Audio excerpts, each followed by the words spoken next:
All right. Most important podcast in the world. In the world. Sound like you said toast important podcast. Toast important podcast in the world. With T. Or most. It's the most important podcast in the world. I'm Reese Wood, still. And we have a anonymous guest today. And if you want to be an unknown guest, please email Reese at themostimportantpodcast.com. Some people want to be a guest. Some people want to be an anonymous guest. That's what I'm thinking. And it's a good idea. Kind of like that Al Stewart song. Not a good idea. Year of the Cat. That song. You're going to have to adjust your mic accordingly. These are the Big League Studios. All right. Year of the Cat. Al Stewart. Al Stewart. We got the record. I got the record. But, what was really cool about this? I told you, right? Co-written by Peter Wood. You know who that is, right? That is the former host of the most important podcast in the world. The first host. Kind of like the Craig Kilborn of The Daily Show. No. He wasn't. But the song was produced by Alan Parsons, one of my favorites. True. You know where he's big from, right? Not just the Alan Parsons Project, but he was behind the board, the engineer board for the Beatles' White Album, and Pink Floyd, Dark Side of the Moon, and some other huge ones. But so Year of the Cat, probably not the top of his production list. Is that what it was called? No, Year of the Cat. But this episode, titled Year of the Cat, K-A-T-T, Katt Williams, because it is definitely the year of Katt Williams. So far, we're only a couple weeks into the new year, but I'm going to tell you why I think this year is the year of the cat, the Katt Williams. And I'm probably the only one who's going to say something like that because it sounds a little lame, but I'm going to tell you why I think it's true. Or why Katt Williams is speaking the truth, and hopefully the rest of the year that's what we'll be hearing from lots of people. And so that's kind of what this episode is about, but we're also going to talk about podcasting and why podcasting is important on the most important podcast. Why is podcasting important? Think about it. You're already mind blown. All right. They give us too many foods and drinks on the big budget here.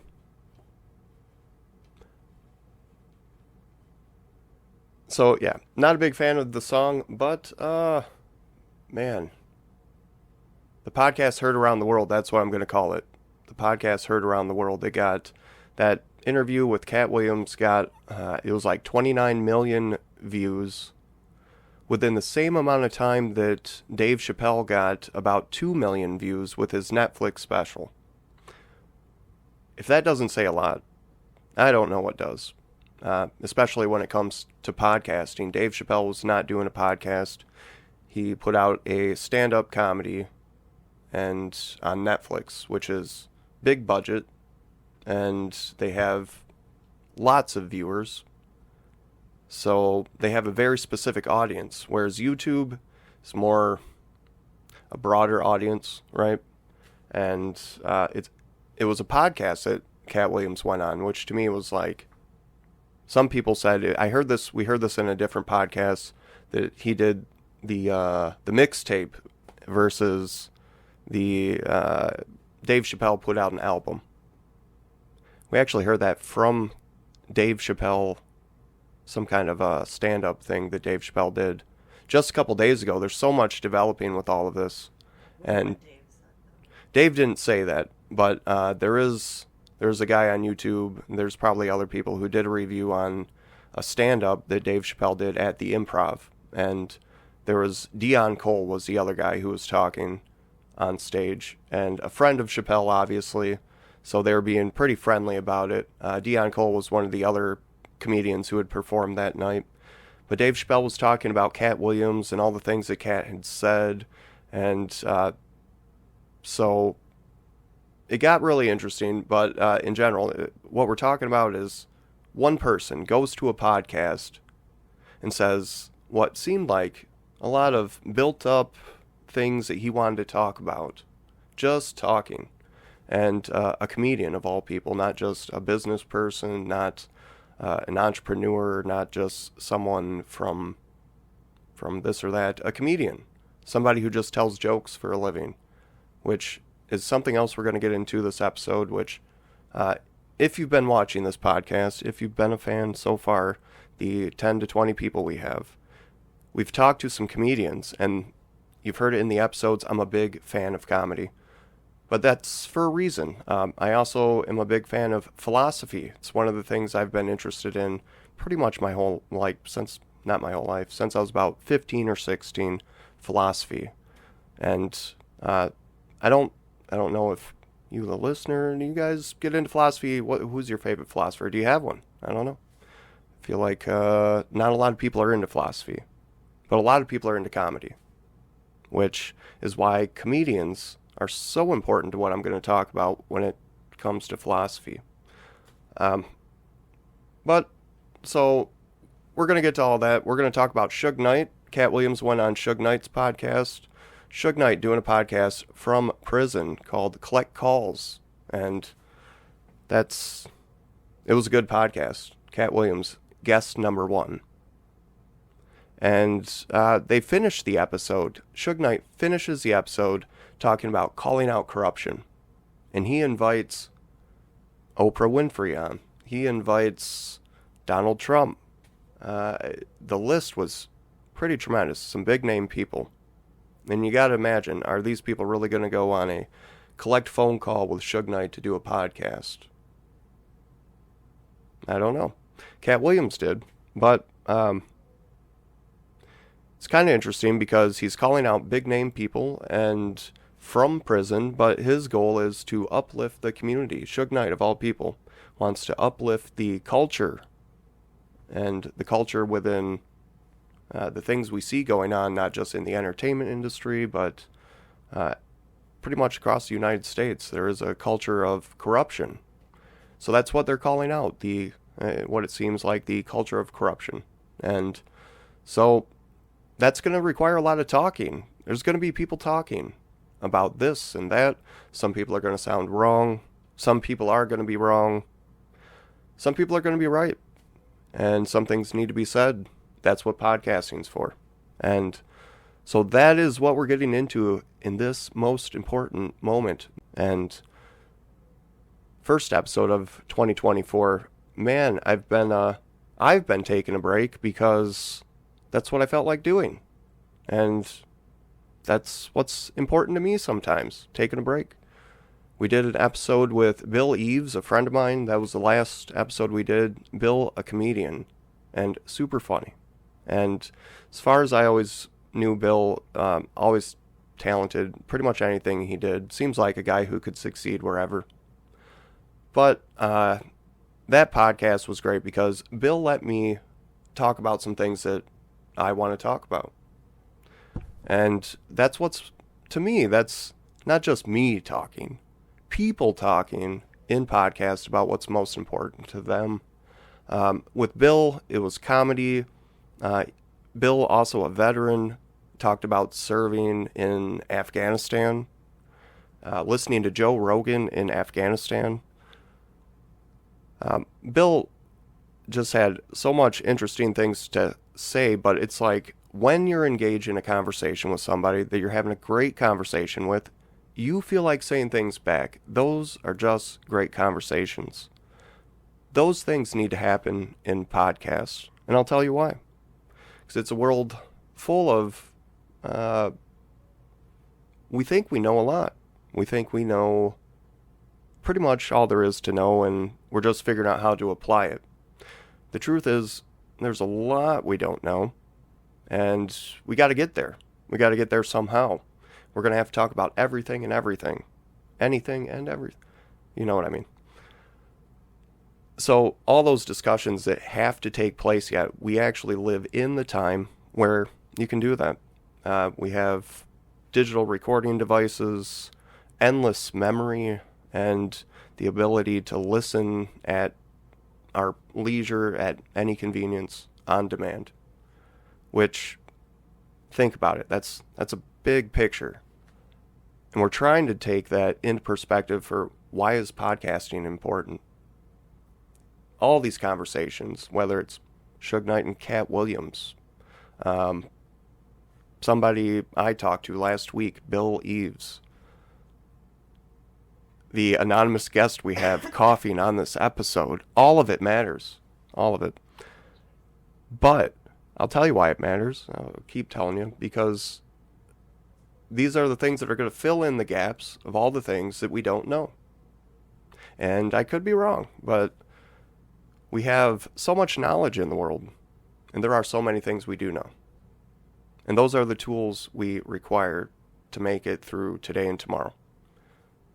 But the smartest amongst us will tell you there's so much more to know. And no one's got a roadmap of how we're going to get there. One thing's for sure, communication's a huge part of it.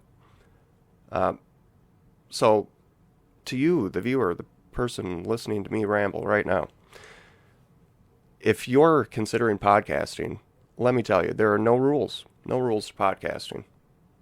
You get a phone, you get a microphone to make sure the red button's going when you're talking. Make sure the red button's going on the camera. And you communicate. You find people to talk to. You find things to talk about. But that's it. From there, you figure out what you want to talk about. Build upon it. Do an episode outline. Do an episode like this where you're talking. It's you and the camera. And find out how you feel. Are you comfortable with that? Can you do that communication thing? Some people can't. Maybe it isn't for you. Maybe podcasting isn't for you. But try it. Start there. That's the first step. Step number 1. Can you do it? Are you ready to try it?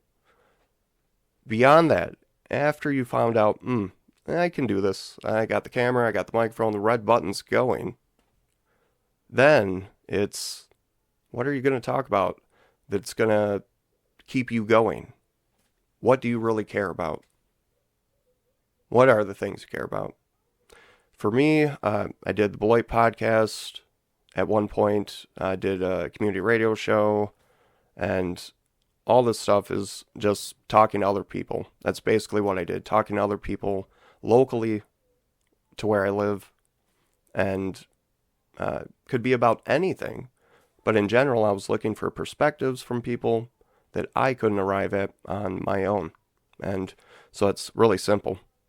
But like I said, the big picture of life, we're filling in the gaps. Whether we know it or not, we have gaps within ourselves, gaps elsewhere amongst the community, in the world, that we're trying to fill in terms of communication. So pick what you want to talk about. Choose no limits. But when you start podcasting, just remember, there's going to be some naysayers. There's going to be people. Now, and I'm looking at, before we get to the naysayers, we're going to set them to the side for a second. How many people are even podcasting? There's a Pew Research poll, April 18th, 2023, so early last year. How many Americans engage with podcasts? And about 51% of Americans in the past 12 months, as of April 2023, 51% have not listened to a podcast. That's 51% of Americans had not listened to a podcast. But that means 49% of Americans, almost half, had listened to a podcast.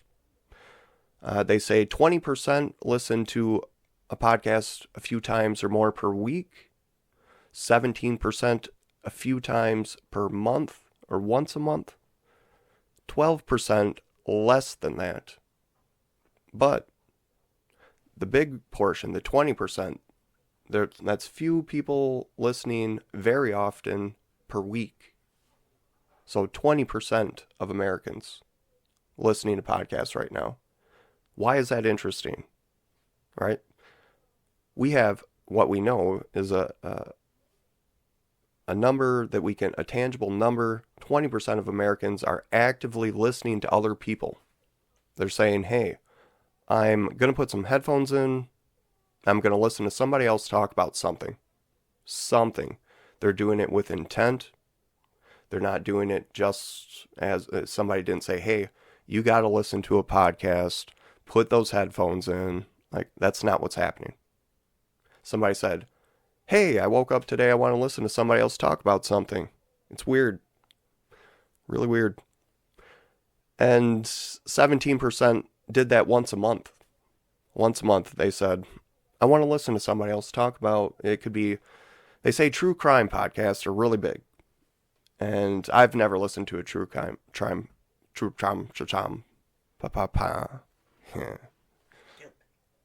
Thank you, co-host. I've never listened to a true crime podcast, but I have family members that probably have, and I have people I know that have, and but those seem to be very popular, and so I could see where people would listen to that.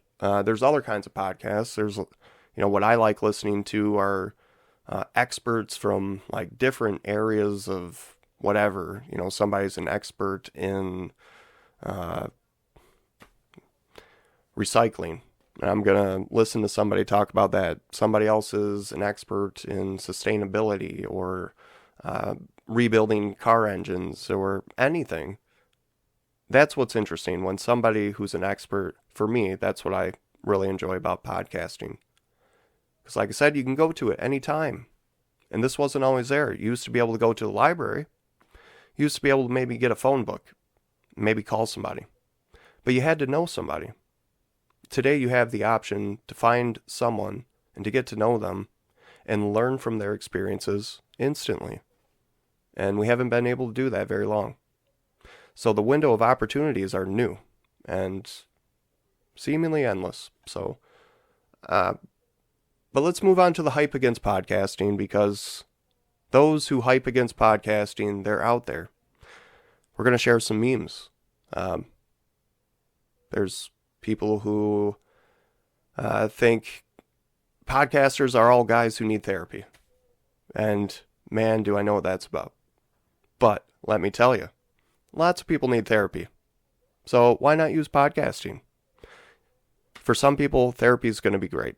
And you're going to go see a therapist or a psychologist, and you're going to get the results that you would expect. And like I said, things happen in podcasting. We actually switched cameras right in front of you.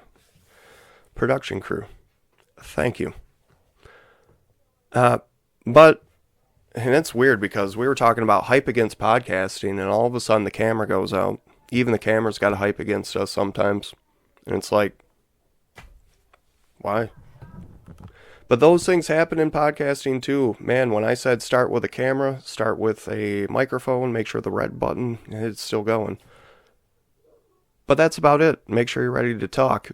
And have some memory available. And have some memory available. As our anonymous co-host said, have memory. Or not. And find out what happens the hard way. So many times, I would say good interviews I've done. We ran into a memory problem, a wire was loose, something happened. But you got to keep going. You got to figure out how to make the most of it on the most important podcast. So those who hype against podcasting, yes, therapy. Sure, some people need it. But podcasting can be therapeutic itself. And so that's what I'm talking about. Are you going to use podcasting to your advantage to build the person you are and maybe help someone else build the person they are? Are you going to use it to talk about the things that ultimately are productive? Or are you going to use it to tear down other people? There is a lot of that going down in the podcast world that I'm not a big fan of. And some of the people I used to listen to in political talk radio that transitioned into online podcasting and video, especially some of the political people, it's very hard to say that they're contributing to a productive outcome. Because for those familiar with Rush Limbaugh, that's the type of stuff that it's entertaining. It's gonna get somebody riled up. It's gonna get somebody emotional. It's gonna make somebody think they don't like someone else. But that's not productive. And you're probably wondering, well, Reese, that's kind of what happened in the Katt Williams thing, right? Didn't he say some things about other people? This is where it gets to be really tricky. And I'm not going to lie, it gets to be tricky. And there are podcasts out there that talk about that, at least in terms of, was Katt Williams being productive? Or is he just naysaying on other people? But, in general, podcasting is where all of this is happening. And so you're going to get mixed feelings. You're going to get confusion out of all of this. And it's definitely something that happens. That's why you keep podcasting. It's weird. Like, out of the confusion, the answer is to keep doing it. Keep podcasting. Eventually, someone's going to speak some truth that actually resonates. But it's not going to be the people hyping against podcasting. Man, let's bring out another meme. I know I got another one here. There was people who said you need therapy. There was people who said, what was it? Just middle-aged guys in general. Podcasting is bad. It's mostly what it is. As a libertarian, I've heard that libertarians are mostly middle-aged white guys. And I gotta say, there is some truth to that. There's a little bit of truth. We're a big majority of the party. But there's other people, and when we don't factor that in, we disregard the truth of the situation, the truth of what's really going on, reality. And so I want to segue into that, because being a libertarian has been like one of those things that a lot of people will hear libertarian and like duck out immediately, because libertarians are the fringe of politics to some people. But for me personally, when I became a libertarian, it was about the same time I started podcasting. And one thing it did for me, delving into, third-party politics and podcasting in general, it made me think about dichotomy of everything.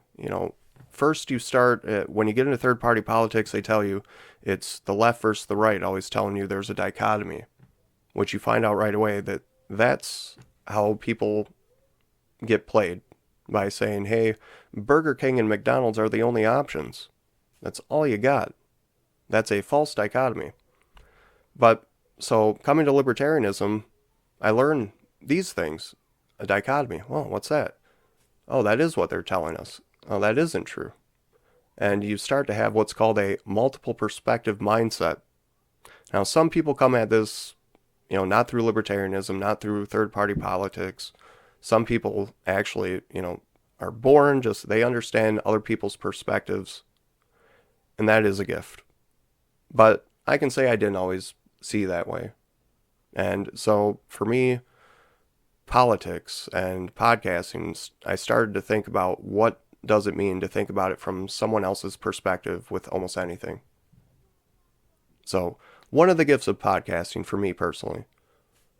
But, so for a lot of people, it's going to be like, well, that is one good thing to come from libertarianism. One person learned how to think outside of just himself. Libertarians, take cue everywhere. But I want to get on to, stand-up philosophy. We're going to get back into Katt Williams. Not that we venture too far, but Katt Williams as a stand-up philosopher and not so much a comedian. And stand-up philosophy is not a term we use. We don't use it. There's one place I've seen it. Next. Occupation. Stand-up philosopher. What? Stand-up philosopher. I coalesce the vapor of human experience into a viable and logical comprehension. Oh, a bullshit artist. Did you bullshit last week? Insert clip. No. Did you try to bullshit last week? Yes.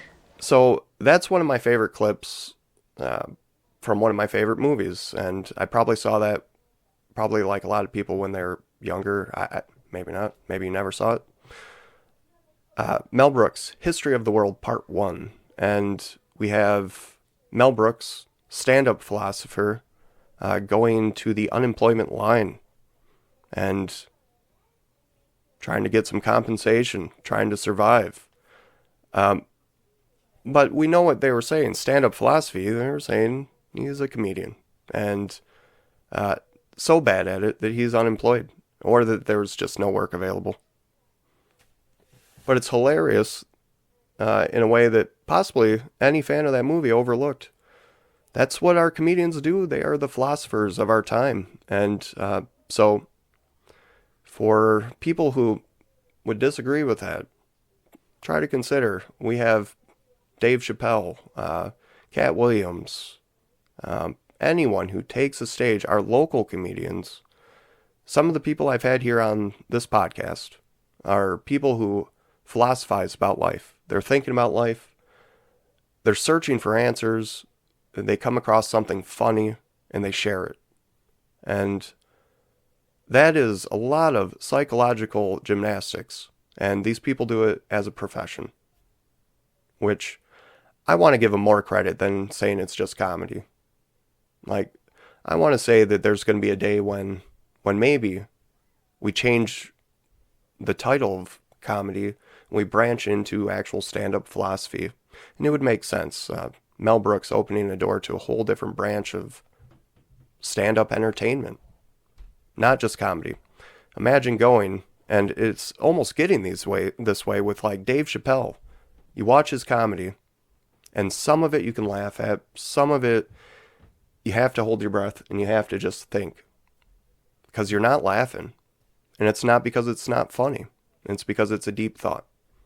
And so I'm interested in seeing more of that. I want to see our comedians really jump into philosophical discussions.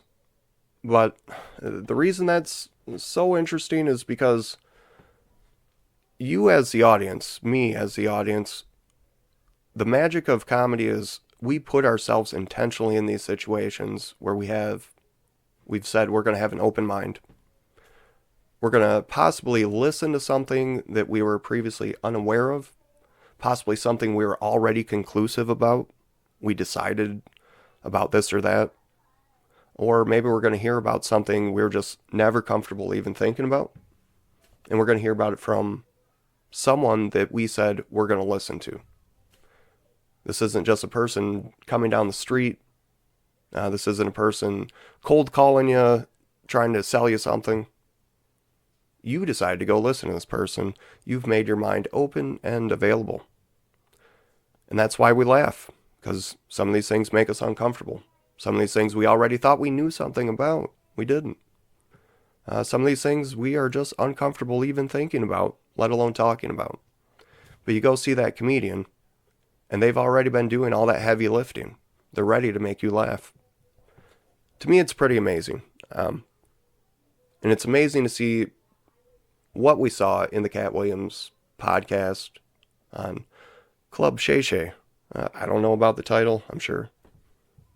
I didn't come up with the title. I came up with most important podcast in the world. And it's not for sale. But that podcast, that episode, so many views, and the reason is for exactly what I'm saying.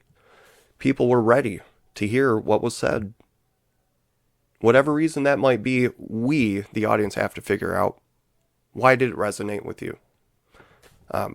Definitely. I want to hear from people. If you want to email me or comment on this, please do. But why was it interesting to you?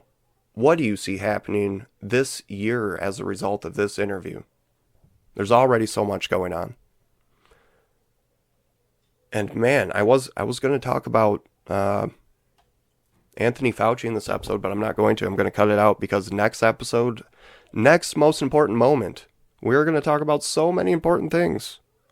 At least things going on in Wisconsin and locally where I live.